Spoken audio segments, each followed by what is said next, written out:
Hi students, today I am going to start with the clinical teaching method.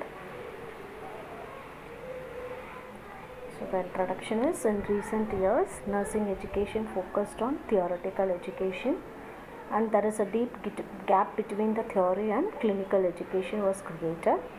Many nursing researchers reported that nursing students, in spite of good knowledge base, weren't skillful in clinical settings.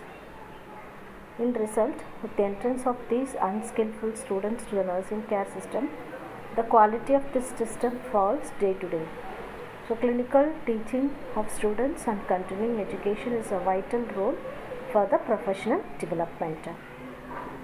The definition for clinical teaching: it is an individualized or group teaching to the nursing students in the clinical area by a nurse educator, staff nurse, and clinical nurse manager.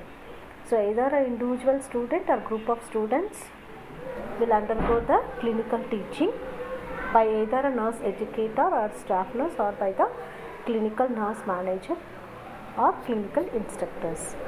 The steps in clinical teaching is, first and foremost, we have to formulate the objectives, determine the student knowledge by conducting a test, that is assessing the previous knowledge of the students, planning the content for what teaching depending on the student knowledge. So based on the knowledge, for example, if they are in first year, so we can give a what teaching for some simple procedures. If they are in fourth years or in third year, so we can give a different kind of topics to, that is disease conditions, how to treat the patients, like that we have to give based on the knowledge of the students. Then organizing the program, implementing and evaluating the program. These are the steps has to be followed in the clinical teaching. The next is principles. So clinical education should reflect the nature of professional practice. Clinical teaching is more important than classroom teaching. The nursing students in the clinical setting is a learner. They are not a nurse. They are a student nurse. Sufficient learning time should be provided before performance is evaluated.